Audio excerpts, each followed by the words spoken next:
Good morning, beloveds. Welcome to Just for Today, a time of eclectic reading, sharing of perspectives, meditation, and prayer.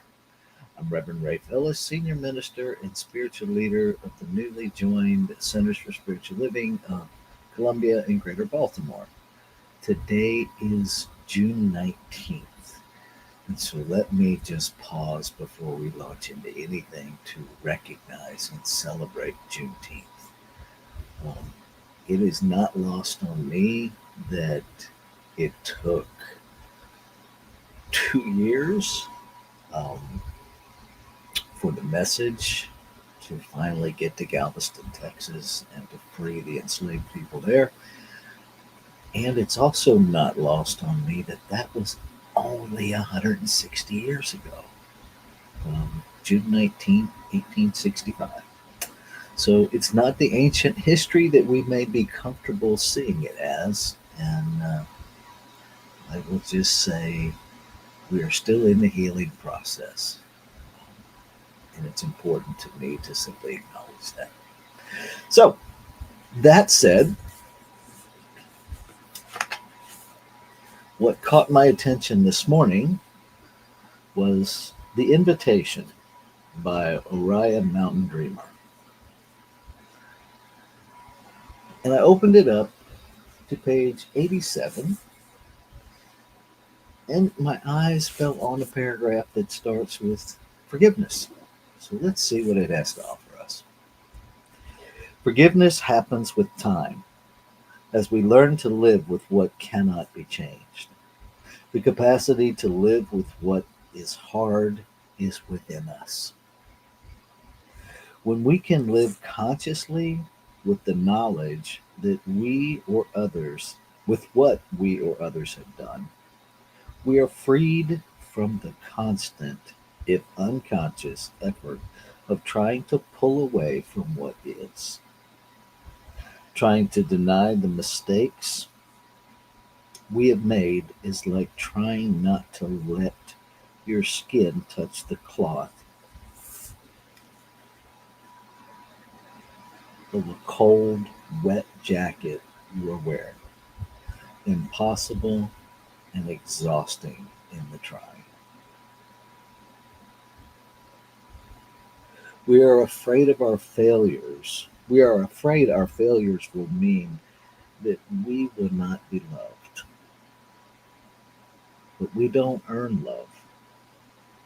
How we treat others does, of course, affect our relationships. I do not want to be near the man who beat me. I do not trust the friend who has repeatedly lied to me. But we are loved for who we are, not for what we do. Love is larger than what we do. Love moves through us if we let it. So there's a lot going on there. And as I experienced that reading, this whole idea of forgiveness, of learning to live with what cannot be changed, to be fully present without judgment of simply what is. And it's forgiveness for me is that process of resolving and releasing the judgments around what happened. And I think that second paragraph speaks to the challenge of that because if we are believing that actions we took make us unlovable, then it's all pretty convoluted up there in our heads of how to resolve that. And we get locked in a relationship with the guilt because the guilt reinforces the belief that we're unlovable because of the behavior. And then when we can't change the behavior, it reinforces the guilt, which reinforces the lie that we're unlovable and we're just in a tailspin. And forgiveness allows us to step out of that tailspin, allows us to take responsibility and ownership and accountability for whatever we've done. Um, it allows us to make amends as best we can, and sometimes those are simply living amends to not do it again. And then to understand that we are lovable and we are love, and we can't, you know, in this human realm, yes, there are people who love us if, who love us because, who love us when, or at least those are the words they used. And I would invite us to consider that that's not authentic love. That is an agreement of how we're going to use each other. Um, it's a complex thing. But what I do know from personal experience, and I promise you, if you will do the work of forgiveness, you will be free. You will be categorically free. Not free from the impact of people's behavior, but you will no longer be a prisoner of it. Right? If somebody smacks me in the head, I'm not immune from feeling the impact of their body part on my head. But I can be free from living in that entangled symbiotic relationship with that person mentally, emotionally for the rest of my life. The physiology I can't avoid, but the emotional and the mental and the spiritual I can free myself from, and so can you. And it's by doing the work of forgiveness that we do that. I personally have found no other way. I can pretend like it doesn't bother me. I cannot talk about it while it eats away at me silently. I can deny it, I can reject it, and it didn't make any difference. I just got silently sicker until I rolled up my spiritual sleeves, found the courage and the commitment to do the work, to walk through the pain of the work of forgiveness. And today I am free. So I know it works because I'm living it. And I'm not special. I'm not remarkable. I'm no different than you. And that's how I know it's available to you as well. So that's what's alive in me to share from our reading. Is there anything that you would like to share on this idea of forgiveness and being loved?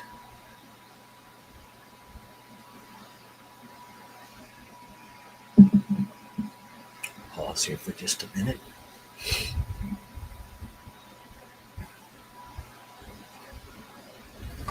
Okay. So I'm not seeing anything. So I'm going to go ahead and I'm going to read it through one more time, and we'll take that into our time of meditation. Here we go. Again, reading from page 87, paragraphs 2 and 3 from The Invitation by Orion Mountain Dreamer. Forgiveness happens with time as we learn to live with what cannot be changed. The capacity to live with what is hard is within us. When we can live consciously with the knowledge of what we or others have done, we are freed from the constraint, if unconscious, effort of trying to pull away from what is. Trying to deny the mistakes that we have made is like trying to not let your skin touch the cloth of a cold, wet jacket you are wearing. Impossible and exhausting in trying. We are afraid that our failures will mean that we will not be loved. But we don't earn love. How we treat others does, of course, affect our relationships. I do not want to be near the man who beat me. I do not trust the friend who repeatedly lied to me. But we are loved for who we are, not for what we do. Love is larger than what we do, and love moves through us if we let it.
So I bring my awareness to this moment,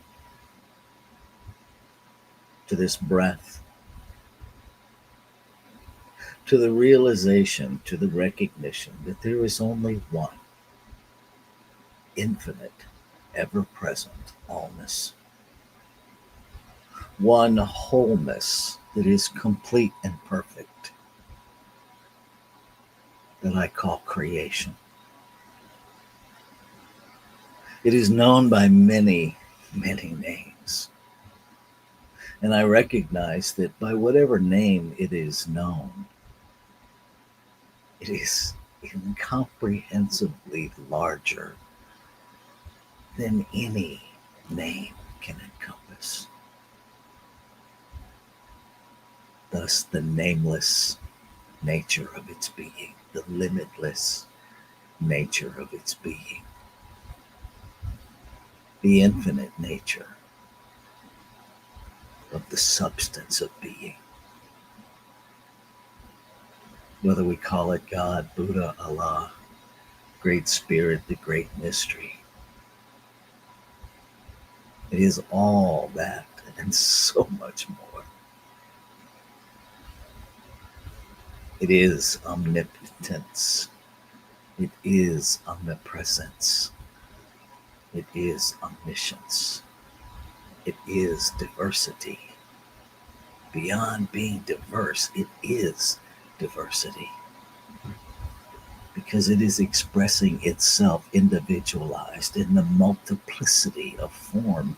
No two expressions of itself alike. And so I know that I am that in form. I know that what is true of me is true of all life. And being inseparable from it, being an operation of it, being an emanation of it, I recognize that it is speaking the desires of its heart into being through this physical being of me, as this physical being of me. And so I claim and affirm that within each expression that has the capacity to even understand the language of forgiveness, that forgiveness becomes a desire. That there is a recognition within each individualized expression